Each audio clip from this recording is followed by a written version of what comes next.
All right, and welcome back again. Um, this video will focus on chapter 7 in the course pack, which is performing persuasion. We're going to talk about persuasion in sort of two ways, what it is and then how we use it effectively. Now, for our course, debate, whatever you are debating, you are persuading. You're trying to convince someone that you're correct, that you're right in the way that you either see a fact, the way that your value system works, or the way that you think we should approach a situation and take action. That goes back to those, fact, value, and policy debates. So it seems pretty obvious that we're going to persuade forever. And we really will. We'll talk a little bit here now about what persuasion is, but before we get right into it, I like to bring up that you have been persuading people since you were born.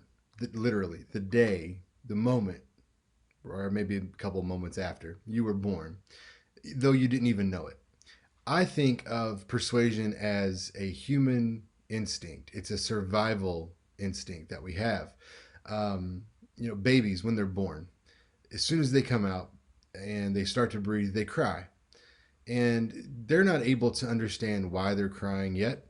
They're also not able to obviously tell us why they're crying, but we have pretty good ideas about why they may be crying. Now, when they first come out, they're crying because they want to go back in. I mean, think about it, right? It's 98 degrees in there. It's a nice dark sauna. You've been in this position for 9 months chilling. Like it's a good spot to be. It's like if you were in your your bed with the covers over your head, the lights off, and then your asshole roommate comes in and flips the lights on and rips the covers off, right? I mean, you're cold, it's bright. You want to go back to the cocoon that you were in. Now, as babies get older, they continue to cry, but now it might be because they need to be changed, they need to be fed, they need to be burped, they want to get a nap. And we have to sort of play the guessing game. As we get a little bit older, I'm thinking of the kid who is riding, maybe my son's age, he's 3. So he's riding in the front of the grocery cart through the store. And when he sees something he wants, well, especially last year at 2, when he sees something he wants, he will point at it and start to make some noise. Now he's to the point where he'll point at things and then tell you what he wants and give you a little bit of a logical reason why he should have it. Normally his go to right now is, "Daddy, I need that." It's like, why do you need another car? Well, because that car is there in the store and he doesn't have any friends in that package. And if he came home with me, he could be with other friends. I don't. Maybe it's because he's mine, but boy, I'm like, that's pretty smart, man. You're trying to play my emotions, and we're going to talk about playing emotions in just a minute. But then when we get a little older, even maybe the first time that you ask for, like a big kid bike, right? The kind with the handlebar brakes instead of the coaster brakes. You may ask your parents to buy you one, and there's all kinds of different approaches we've used. Some of you probably did the old, well, everybody else has one, and I don't want to be left out. Somebody like me, I used to do the old birthday switcheroo. So my birthday is actually in September, coming up in a couple days, and I didn't want a new bike in September. We're going back to school. It's getting chilly. I wanted a new bike in April, May, so that I can ride it all summer.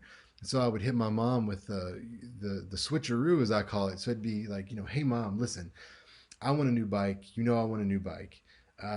If you'll get me one now, you don't have to get me anything for my birthday when that comes around."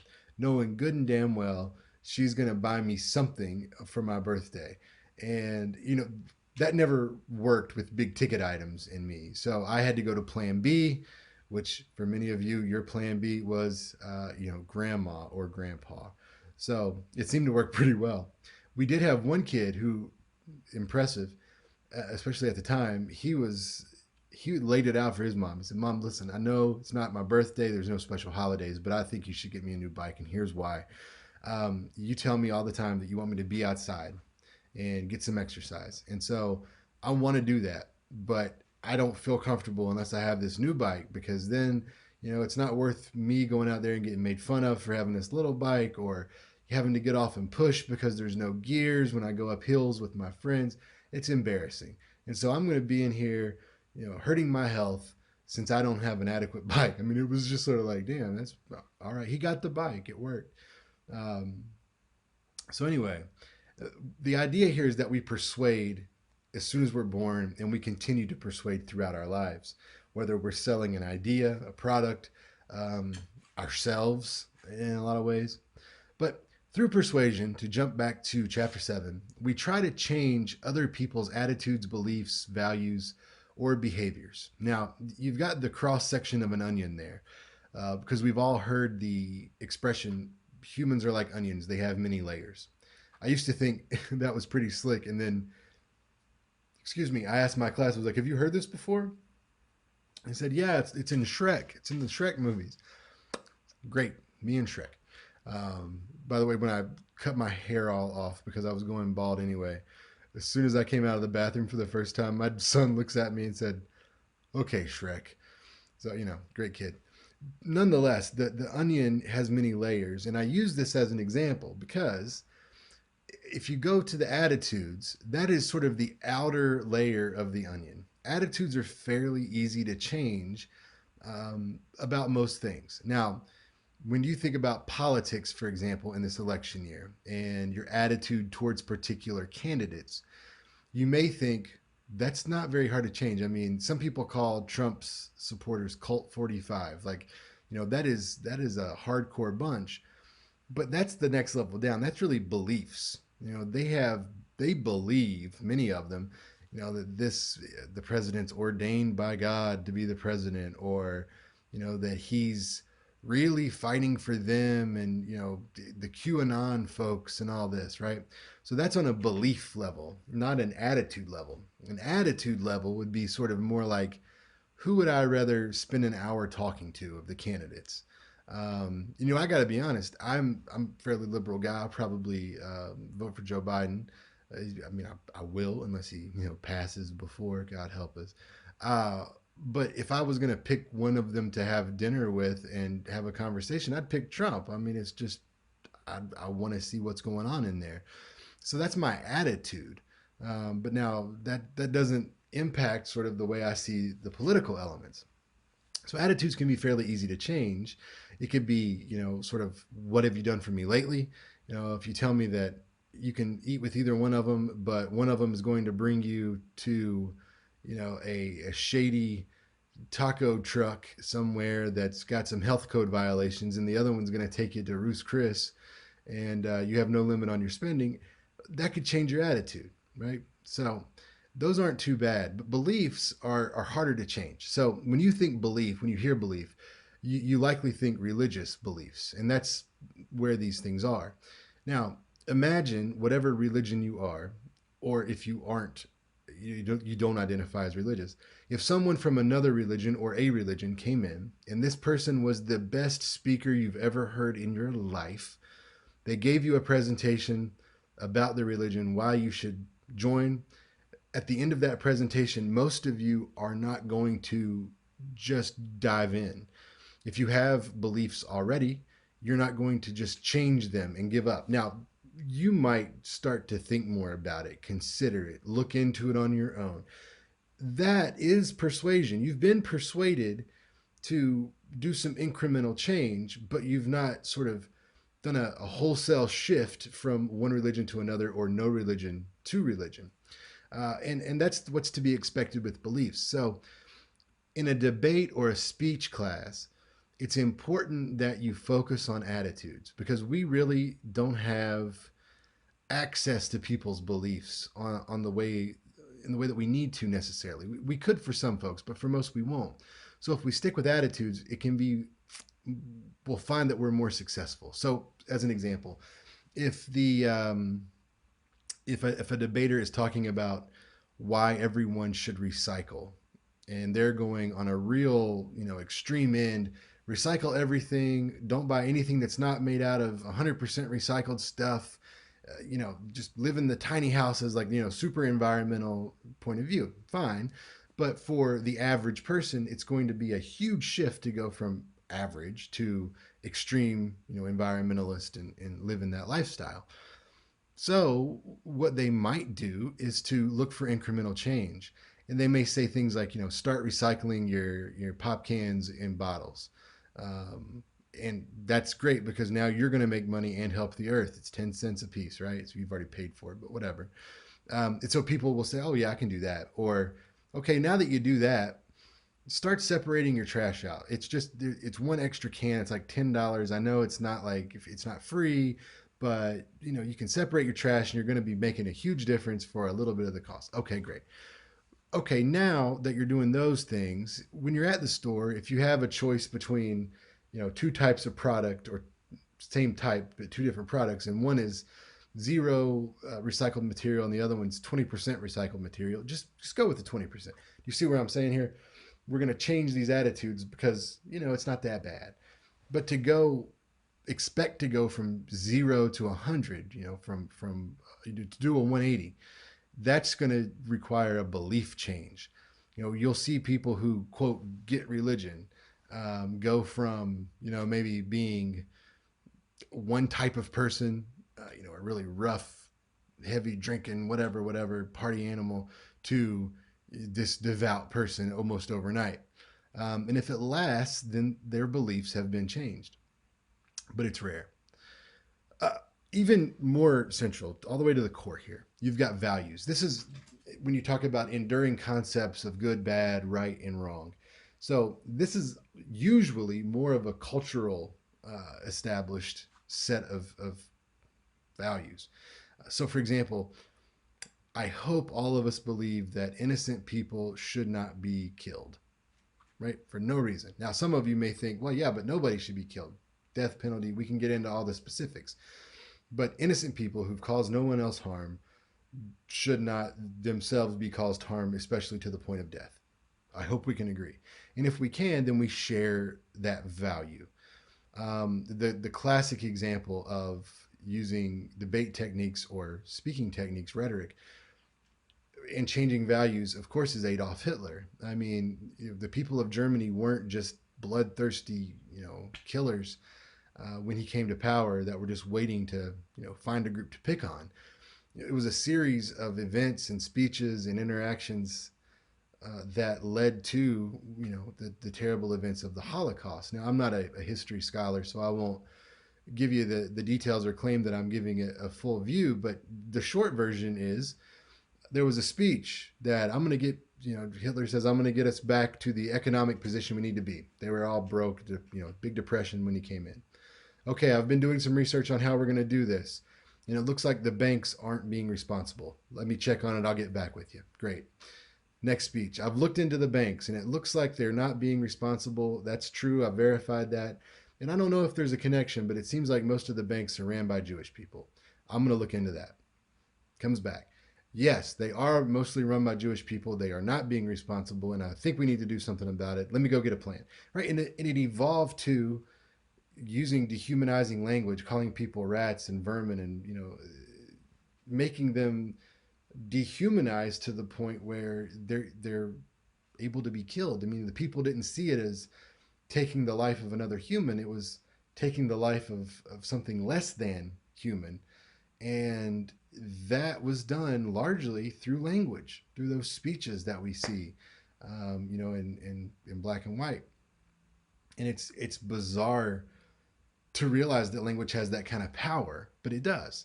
And so, while language can change values, boy, it usually takes a serious situation in a series of speeches. Now, I've got behaviors on here with an asterisk because it depends on the type of behavior. So, with the example we just talked about, asking someone to take a life, that's a serious behavior. That's sort of the extreme. However, if you're going to, let's say we were in a real classroom, and you're like, yeah, I'm going to go to the vending machine real quick, and I was like, hey, hold on, and I handed you money and said, would you mind to get me something to drink while you're there? You'd probably do it because attitude toward me is probably, he's all right. He gave me the money. I don't have to make an extra trip. I'm already going there anyway.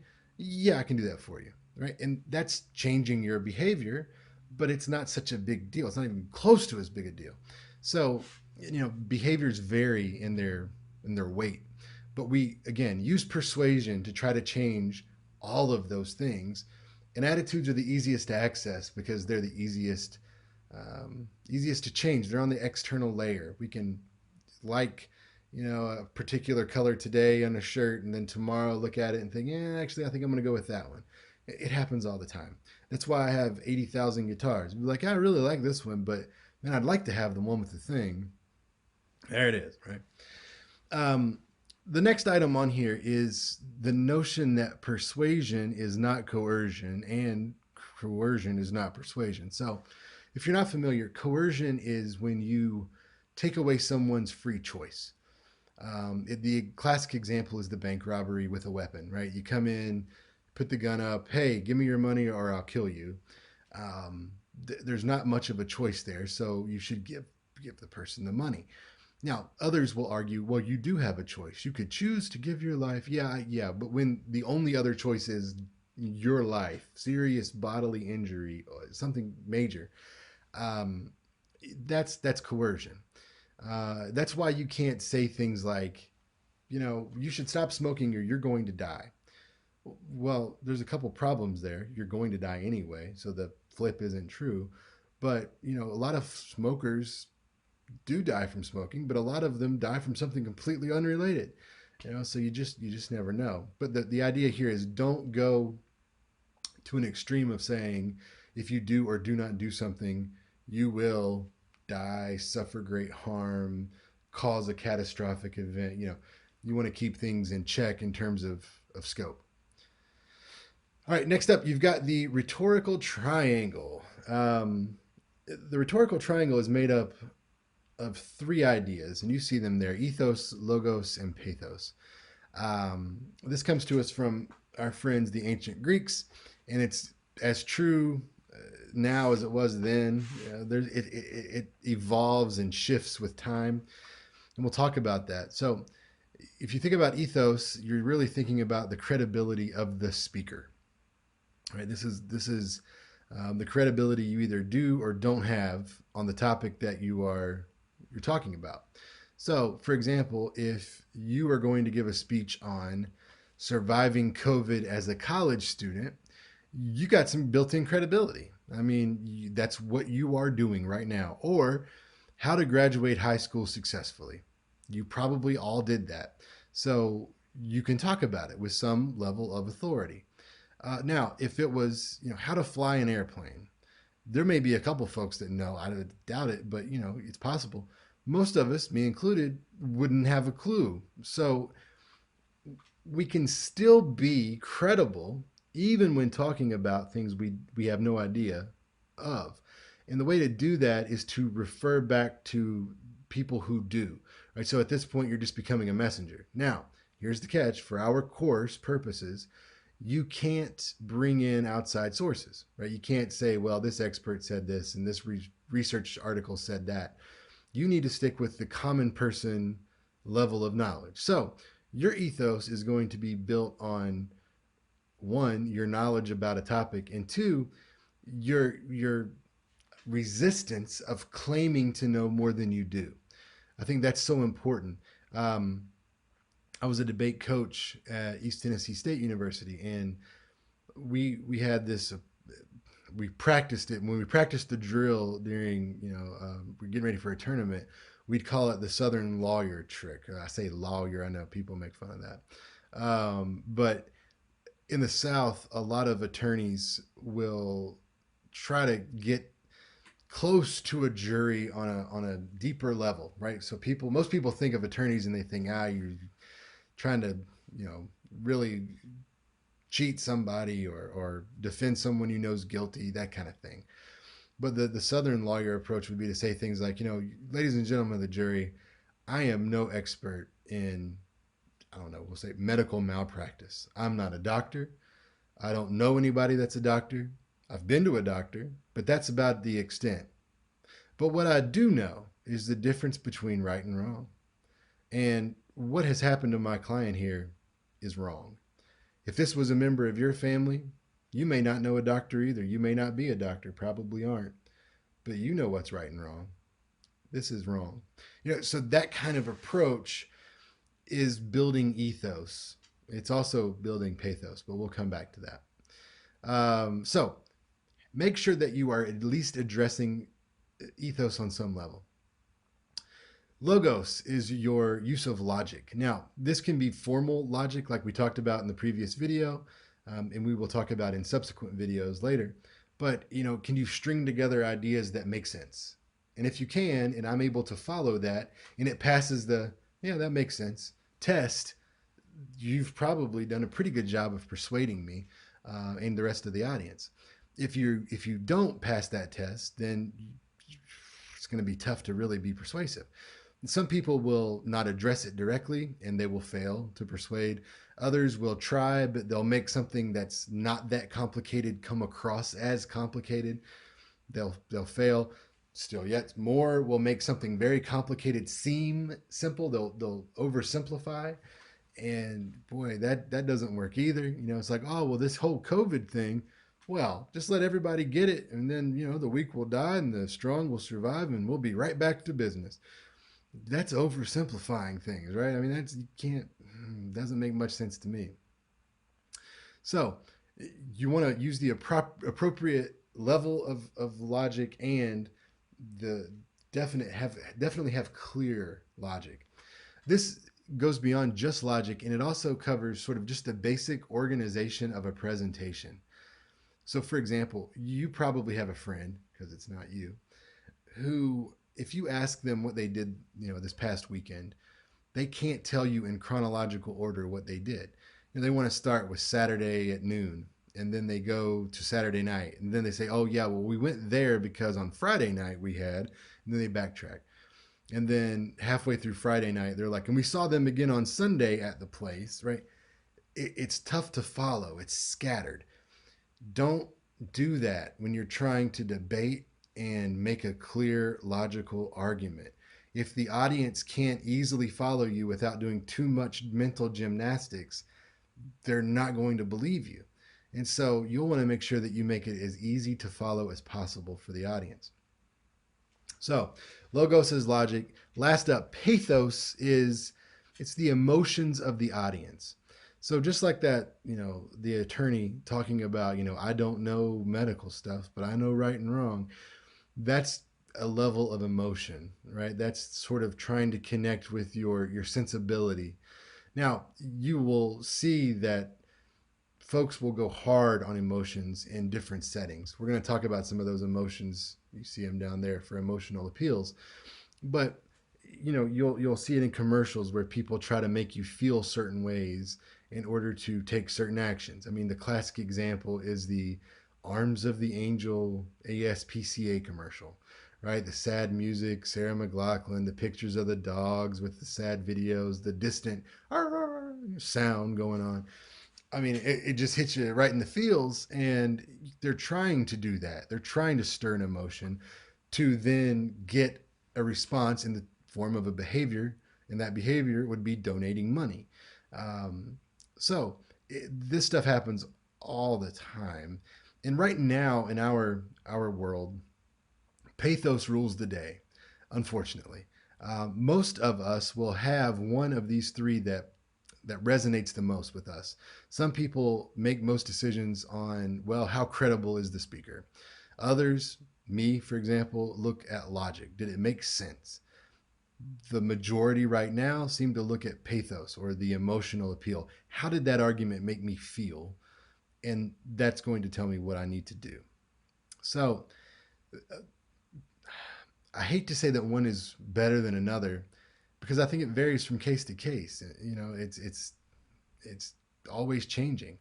What I will tell you, and it's so true, that any argument that uses all three on some level is stronger than an argument that only uses one or two of the three.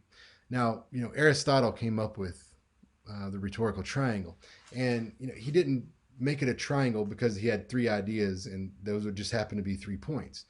He used this model because, like with any triangle, if you knock out one of those connections, the whole thing goes flat, right? It just collapses on itself, no matter which connections you take out. So His thinking there was you need all three in some way in order to make a sound, structured, persuasive appeal. Okay? So keep that in mind as you make your arguments moving forward. Don't just lean too heavy on one end or two ends of the triangle. Now, as I mentioned, we'll come to these persuasive appeals, and we'll look at emotions here because they do rule the day. Um, you have seen all of these, by the way. A fear appeal, when someone tries to convince you that something bad will happen if you do or do not do something. And that's countered by a positive appeal. Something good will happen if you do or do not do something. Again, classic example is smoking. If you do not stop smoking, you increase your chances of terrible lung diseases and cancer that will cause a slow, painful death. That's a fear appeal. However, if you quit today, you within 5 years can go back to a place where you can reverse 10 years of smoking in 2 years. And if you quit smoking and stay quit for 20 years, you have the same chance of dying of lung cancer as a person who's never touched a cigarette in their life. That's a positive appeal. Usually, neither of these are as effective alone as these two are together. Some people hear only a positive appeal and they think, boy, the expression is you're blowing smoke at me, right? You're living in this Pollyannic world where, oh, everything's just rainbows and butterflies. I don't buy it. On the other hand, the fear appeal overload is sort of doom and gloom. You're trying to scare me. I don't scare easy. Not going to listen to this. They dismiss you. Balance is where it's at. Just like in the triangle, it's the same here. Now, some specific emotional appeals. You'll see them here: pride, guilt, anxiety, authority. We're going to come back to these later in a different video when we look at Monroe's motivated sequence. But as I mentioned with the Arms of the Angel commercial, commercials use all of these and more all the time. Think about it. The pride. Anytime you see a commercial that says things like proudly made in the USA, they want you to feel like you're supporting your country if you buy this product. It's just the way that is. Or, if you call now, we'll donate this much money to the Save the Children Foundation. Oh boy, take pride in that. I'm going to go ahead and do it. Others will use guilt. How have you not already helped these poor, unfortunate people / animals / elderly people specifically? And you'll just, oh, I feel terrible. Others will use anxiety. They want you to feel like, boy, if I don't have this, what if I need it? Talk about firearm sales, right? Yeah, sure, it's your right to, keep and bear arms, I suppose, but a lot of folks will work on the anxiety. Well, what will you do at 3 a.m. when you hear something go bump in the night? It's like, probably yell at my dog. I don't know. But thinking about anxiety, keeping you nervous, on the edge. And then last is authority. This is where you see commercials like, 4 out of 5 dentists recommend this thing. Oh, well, 4 out of 5, that's strong. I guess that's 80%. We're going to go with it. I'll chew Dentine or whatever it is. Now, there's one commercial that we'll watch later in the semester that does all of these and others in an outstanding way that targets two different audiences at the same time. And you have probably seen it or you know of the product. So I tell you what, if you're watching this and you want to, when you post up, I tell you what, you can just email me and tell me the commercial that you think it is. And if you're right, I'll give you a bonus point on your final grade in the class. And I'll reveal it soon. But if you can do that by, Thursday when your stuff's due, go for it. But again, it's a commercial for a product. It uses these emotional appeals and others and targets two different audiences at the same time. It's, in my opinion, the most effective commercial I've ever seen. I digress. The idea for us still, remember, persuasion. It's not coercion. It's trying to change attitudes, beliefs, and values. We want to balance ethos, logos, and pathos. We also want to balance specifically those emotional appeals. And that will help us be more persuasive in a debate or a speech, or in an argument or any other point in life when we're trying to persuade people, which happens every day. So, now that we've sort of seen what persuasion is, let's talk about how to use it. Here we'll talk about a performance of persuasion. In speech classes, for example, some professors will grade more on content than delivery. Others will grade more on delivery than content, though that's rare. We'd call that sophistry technically. But for me, I like to do it down the middle. It's 50-50. And the reason I do that is because it's crucial that you say the right things. I mean, that's so important. The wording is right. The thought patterns are right. The organization is right. That pre work that goes in, but it's just as important as how you deliver it in the moment. Because if you can have the best, most persuasive presentation ready to go ever, but if you don't deliver it in an effective, impactful way that connects with your audience, it's just not going to work. So when we think about performing persuasion, we'll talk a little bit about immediacy and delivery and why it all matters. So, effective connection to an audience happens when you shorten the distance between you and them, and that is what immediacy is.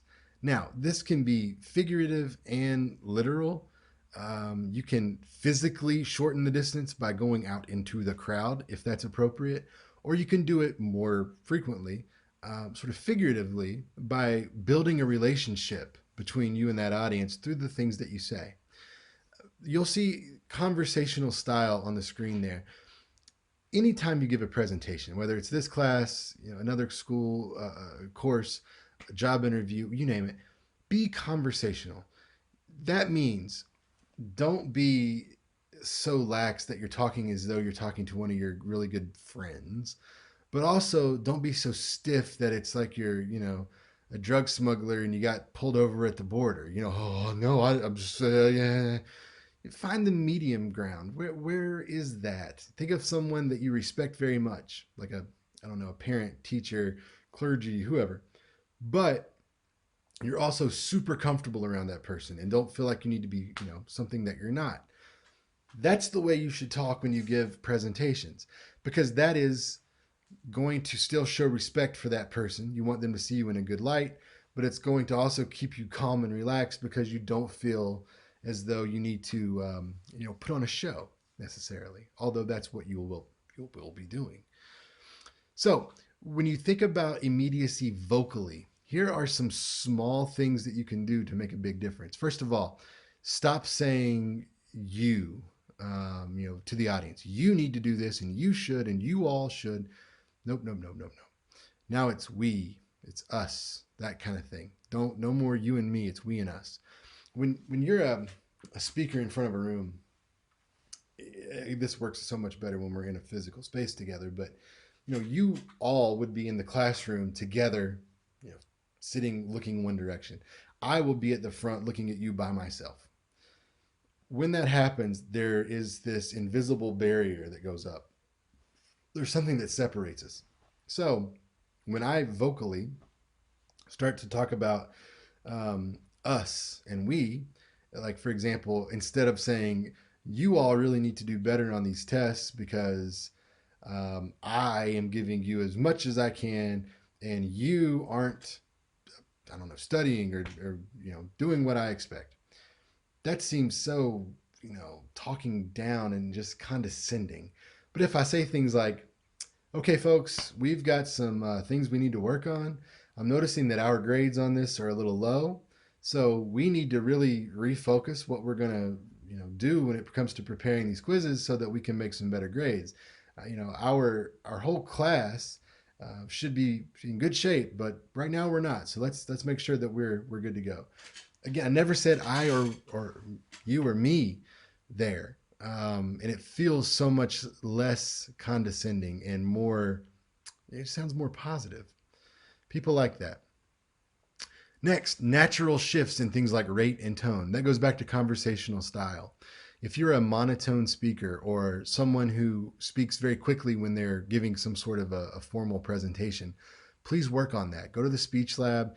You don't have to, be perfect, whatever that is. There's no such thing as perfect. But we usually in conversation don't have a big issue with rate or tone. Some people do, most don't.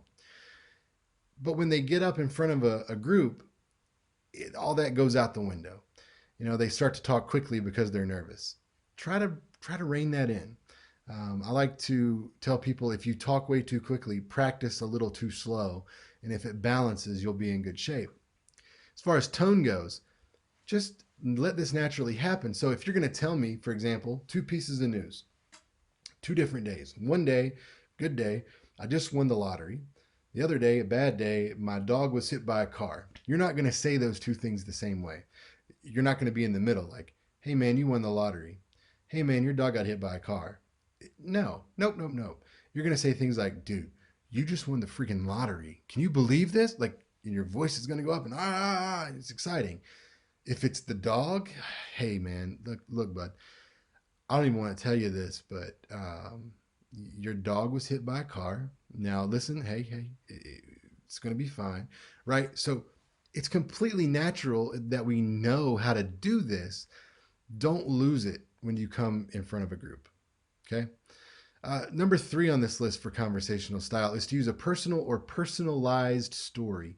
So if you have a story about yourself that you want to share and you're comfortable sharing and it applies in a clear way, go for it. If that's what you want to do, that's great. It's hard to beat.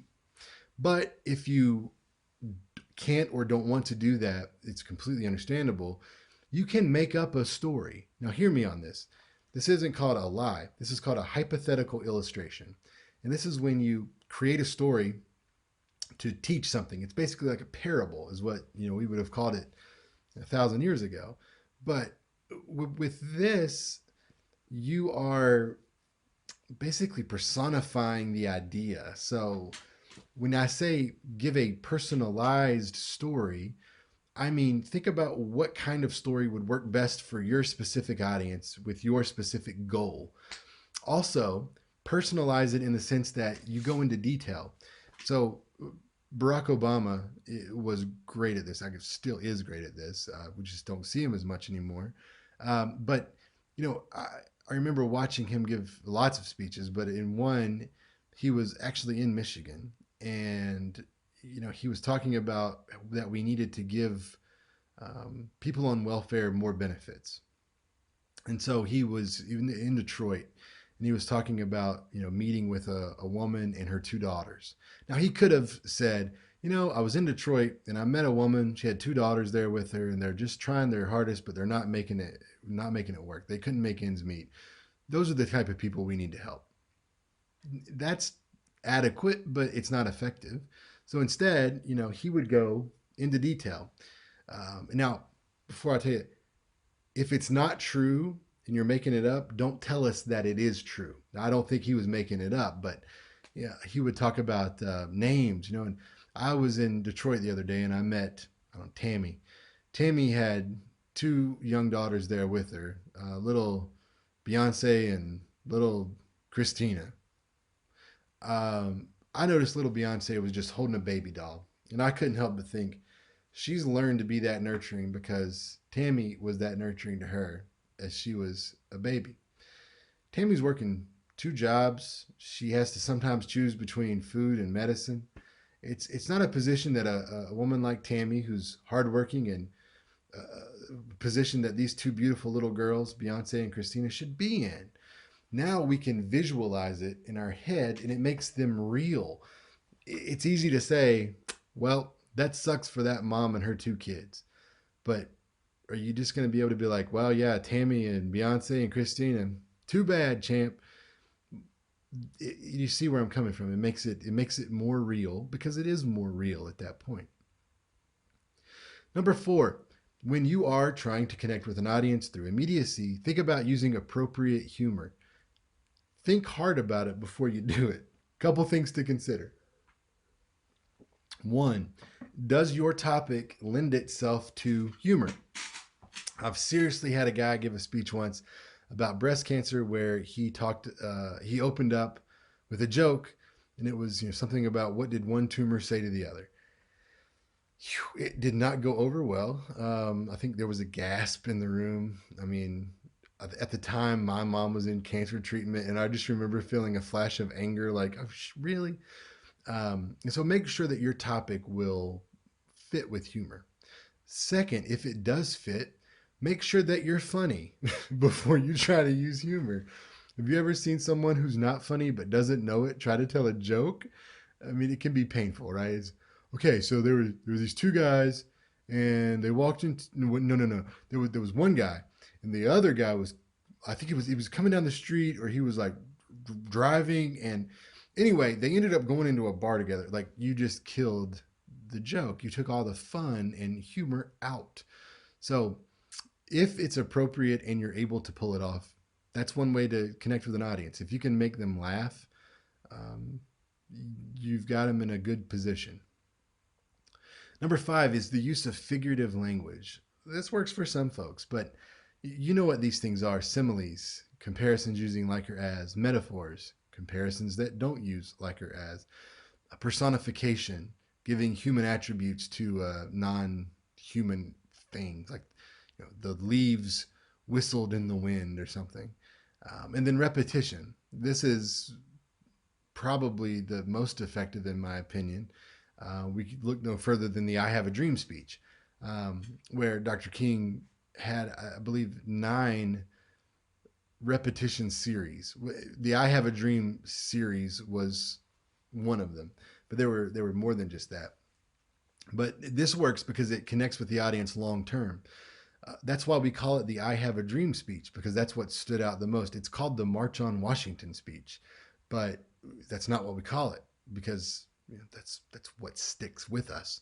So if you can repeat things in a way that doesn't seem robotic, please, you can really connect more strongly with an audience. And it can be things like what you say, a little phrase, and then give some information. So there's an example. I think Hillary Clinton once said, "It's a violation of human rights when women are treated in a particular way in a particular country." I forget, it was in the 90s. "It's a violation of human rights when men stand by and do nothing when they see this happening.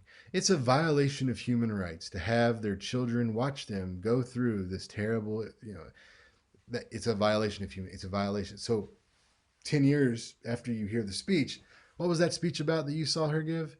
Human rights violations. It sticks, right? It sticks. The classic example from commercial land is the head-on product. I don't know if you've ever seen head-on. Head-on, apply directly to the forehead. You should Google that if you have no idea what I'm talking about. Last 2 here with verbal. First of which, number 6, is be specific. So we'll talk a little later about answering questions. And I advise you to do what I call land the plane. So if you get a complex question, you can give a little bit of a complex answer. You may need to. If you get a simple question, just land the damn plane, right? Answer the question. People will ask, like, well, when you were thinking about this debate, did penguins cross your mind at all? No, they did not. Any other questions, right? Some people, though, want to just drag it out. They did not, but now that you bring it up, I feel like probably penguins would, shut up, stop it, land the damn plane.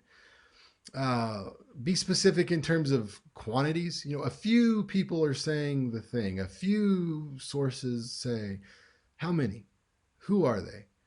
That next one, see there, they say that. Who's they? I hate that. They say that. I do it. It's human. But be specific. A lot of people think that just sounds bad. You could rephrase it and say things like, a common opinion is. Then you're not saying a quantity. You're just saying it's fairly common. Try to avoid things like never and always. Those are extremes. Never say never. You've heard that. It goes with always as well. But hardly ever or nearly always. That gives you a little bit of wiggle room. So people might come back and say, well, you said that, I don't know, Joe Biden has never told a lie in his life. No. I said that he has hardly ever lied to the American people, or that he nearly always tells the truth to the American people. I didn't say it was perfect. So you give yourself a little bit of an out, especially in debate. Last one on this item is limit your vocal pauses. Those are the ums, uhs, likes, you knows, that kind of thing. Um, I see, and I'm doing it right now. It's fine to have some of these. I think your version says avoid. This version says limit. Go with limit. You don't need to cut them out. Unfortunately, I don't have a good approach to give you that will help you eliminate these, rapidly. The thing is, you just need to be aware that you do it and listen to yourself as you speak, so that as you become more aware that you're doing them, you will reduce their use. I mean, it will happen for you. Um, Classical conditioning, like causing pain when you say it, shocking yourself or something, that'd probably work, but that doesn't make much sense to do. With silent pauses, just know that being silent for a moment can be more is more effective than filling the pause with some sound. Gosh, I'd say it's choice A, right? Versus, that's a good question. Let me think for a moment here. I'm going to say choice A, right? It just sounds so much more confident and decisive than, again, we do this, it's fine. But in a debate setting, try to get rid of that. All right, moving from verbal to nonverbal immediacy. The first thing you see there, face work. Smile at people. We'll talk about that in just a second, but most of what people will see about you nonverbally is your face, especially in this era of COVID. I mean, you're seeing when I lean all the way back, that's halfway up my chest to the top of my head. You don't see everything else, so you'll probably focus on my face, especially when I lean in. So be aware of what your face is doing. Part of, I guess, the biggest part of what your face will be doing is dealing with eye contact. You need to make eye contact with, in our setting, the camera or the screen, and in face-to-face settings with the people who you are either debating or trying to convince of something. But in our culture, eye contact tells people that you're being honest with them, that you are paying attention to them, and it helps them find you more socially attractive. So that doesn't necessarily mean physically attractive, just they like you as a person. All right. But with this, there can be some challenges to making eye contact. There's obstacles here that get in the way, mainly nerves. If you are nervous about eye contact, you're not alone. A lot of people are. It's best if you can look around a room in person and make eye contact with every single person in that room individually. If you can't do that, think about ways to get around it. It could be as simple as looking not at the top of heads. That's dangerous. You might run into eyes accidentally, but right above heads. You're sort of scanning the room. Keep it under control. Don't move too fast, but it looks better than looking down. Big thing here, don't read. You can use your notes. In fact, do use your notes. That will help keep you on track, which adds to your credibility. If you're giving us some very specific information that maybe you wrote down and you don't want to confuse yourself, read it directly from that paper. But don't read the whole thing. Use your notes, but make eye contact. And if you read, you can't make eye contact. You see how all these connect, right? So find that balance. Practice, practice, practice, and do smile. Most people feel, well, let me start over. Studies have shown, and I'm not going to cite one, even though I just told you, just be more specific. There have been academic studies, multiple, that show people who smile are always seen as more attractive than those who don't. And I know I just also told you don't say always, but that's what the research suggests. They'll take 100 people, take two pictures, one of them smiling, one of them not smiling, and have people, randomly pull out five pictures, and they'll rank them in attractiveness. Smiles win every time. So if you're trying to convince people of something and to be on your side, smile at them. Next up here, movement. You will want to think about I'm not going to spend much time on this, in a live setting, in a face-to-face setting, how you're going to move when you speak. You can do a couple different options here. I took the time to make this, so I'm going to show it to you just quickly here. You can do what's called the two-step. So if this is your traditional classroom, doors back here where you're sitting facing the front, there's the table and the computer with the whiteboard. You're the speaker. divide the room into thirds. Here's one third, here's a third, there's a third. Then you can just sort of start in the middle and swivel your head all the way through. Then as you move to a main point, do a two-step, 1 and 2. Now you're facing over here in this third, but you're rotating. Then as you go to a next point, rotate all the way over. Now you're here, but your head's looking this way. You see what I'm saying with dividing the room and giving it all some attention. That is enough movement just with those 2 steps that you're doing to point your body in a new direction. If you want to play a little more advanced game, you can do the speaker's triangle. Same room, but you may start here. You're breaking that barrier a little bit. You're right up on the edge. Then when it comes time to move to a main point, you might go to another corner that you've pre-mapped out. Then you'll go to a third spot. Then you may go to a 4th spot in the middle. So it's like introduction, main point 1, main point 2, main point 3. You might come back out.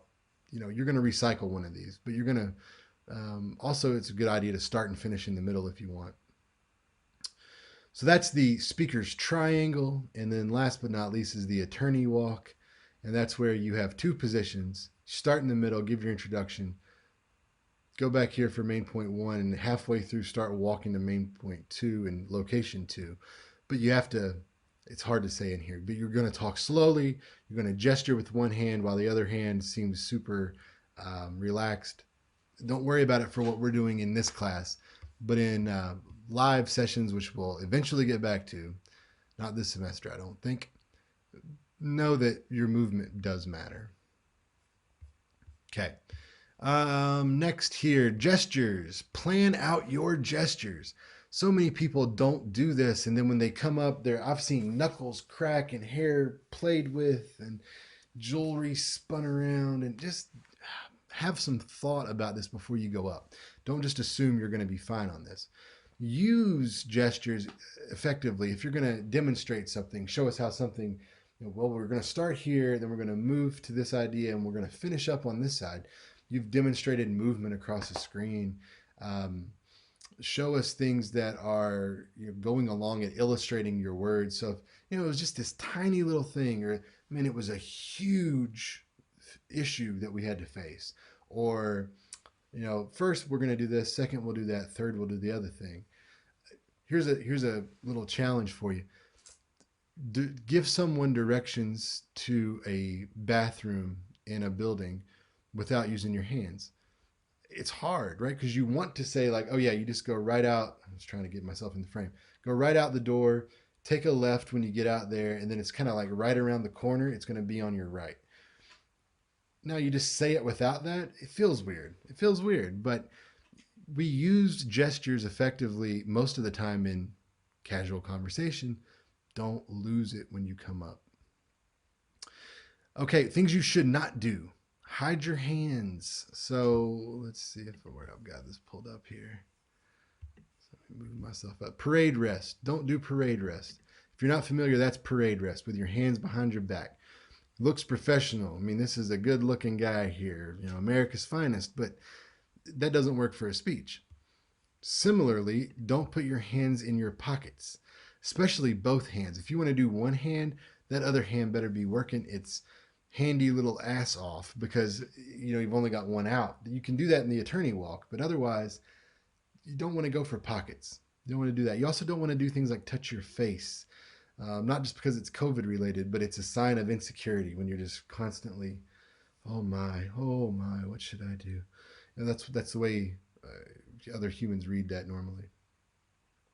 Don't do the fig leaf. Let me show you what the fig leaf is here. Where is that one? Where's that different? I got too many things open, clearly. Here we go.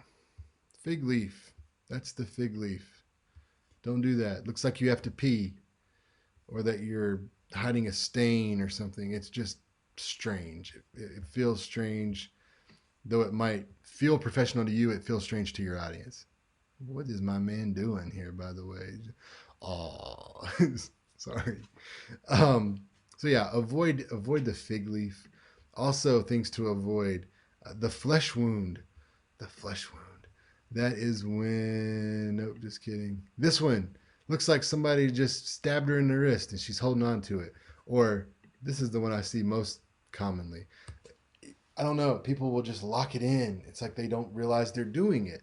But again, if you plan it, you're in better shape. The last one is the chicken wing, and that is some form of this in an animated world, or she's doing a pretty good job of it there. But it's when you got one hand on the hip, and if you really get into it, you're getting passionate. That wing starts to flap. Man, looks like you're about to take off, and that takes away from your credibility in a lot of cases. Last part here, the last thing to talk about with performing persuasion artifacts. Keep in mind that you need to look semi professional, casual at least, during debates and recorded debates. And that's because your clothing can add or take away your credibility. Now, that doesn't mean like, oh, you have to have money in order to be credible. That's not it. But well put together, clean, not gym shorts or pajamas, that kind of thing. You've thought ahead enough to put together a nice or at least a decent outfit. That's all we're looking for. Uh, be sure to think about what's on your clothes. Maybe you will skew the audience a little bit there. If you're wearing a shirt that's, oh, I don't know, for a, trying to think what it, maybe you're giving a Program Valley speech and you wore your Michigan State shirt that day because you didn't think about it. It just does. It's not a good look. It hurts your credibility. Jewelry can be symbolic. If you're wearing like a religious symbol or something like that, you may give a particular message off by that. And if that's fine with you, that's fine with me.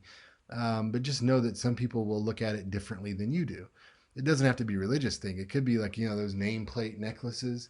Some people that I know, for example, like the first time I saw somebody wear that, it was this girl from New Jersey back in like undergrad for me, and that's I always associate anybody that wears one of those with her, and she was um,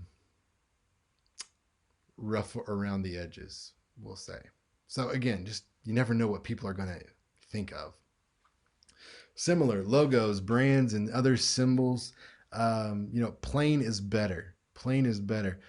Even if you, well, here's an example. So there's commercials on TV from Billy Graham Jr. or Franklin Graham. That's his name. Anyway, religious stuff. And he's wearing in one of them a leather jacket with a polo horse on it. Now, I used to work at a store that sold these jackets, and I know that in the year 2002, that jacket was $799. So I imagine it's about a grand today. And my man's wearing that, asking me to make a donation to his cause. And so even if I was on board with the cause, I'm still going to be like, wait, why am I going to send you $20 when you were able to spend a G on a jacket that's not even like for dress up? Like it's a leather coat. Like it's, anyway, people can take different meanings from things, even if you don't intend it to be a particular meaning. Last but not least, tattoos. I know we are in a new era. Post millennial. I am the OG millennial. I graduated from high school in 2000. So I get it. A lot of folks older than me though don't, and if they see tattoos, they automatically have negative thoughts or take away from your credibility. That's not your fault. They think that way, but it also doesn't change that they think that way, and they happen to be people who, right now anyway, are making a lot of decisions, job hirings, that kind of thing. So if you're going to get tattoos and you don't have them yet, be thoughtful about that. Doesn't mean don't do it, just means think about it, and think about their placement. So, and I know we haven't met in person, but like I have 12, and they're all here on both arms. And I did that on purpose because I can hide it. You know what I mean? It's the way I wanted to think ahead. If you already have them in a visible area, you may, for some, not for your debates, but for some occasions in the future, choose to wear something that covers those. Whether they're big, like full arm tattoos, or if they're just those little Oh, me and my mom and my sister got this and it's on our little finger or whatever. Different people judge things different ways. Again, not saying you should base your life on how people will judge you, just know that they will. It's the way it will work. That's especially true here because people are trying to make a decision if they want to believe you and go along with you in the way you're telling them to shape their, wait for it, going full circle here, attitudes, beliefs, or values, and sometimes behaviors.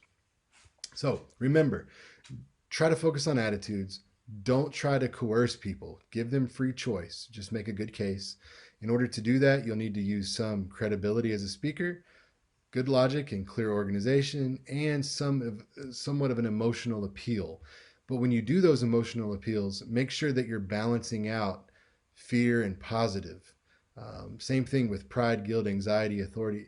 If you want to throw those in, that's fine, but don't overload it. When you think of performing persuasion, keep in mind the notion of immediacy. By the way, if you work at a restaurant, one thing that's part of immediacy training, if you work at a restaurant, male or female, um, touch your client, your person you're waiting on. If you're a server, right? I don't mean inappropriate. I just mean at one point, like if they're pointing to something in the menu and you bend down sort of to see what they're pointing to, just put your hand on their shoulder for just 1 second. Oh, okay, got it. You'll get more tips. That's been proven through other studies as well. But knock down that wall, which is what that does through touch. But for us, we're going to do it through language. You and me will go away and be replaced with us and we. Try to be natural and conversational. Be specific. Limit those vocal pauses. Remember, your face is on full display. So, um, by the way, if you have a face that looks unhappy all the time, there's a term for that, RBF. Be aware of that. Be aware of that. Or if when you pay attention you look very confused. I'm not making fun of anyone. I do this sometimes. But when I'm paying attention, I look angry. I'm like, I'm locked in. I'm really thinking. Some people will sort of. It's like, are you okay? Do you get it? It's just their face. So be aware. Movement's not going to matter to us right now, but in the future it will.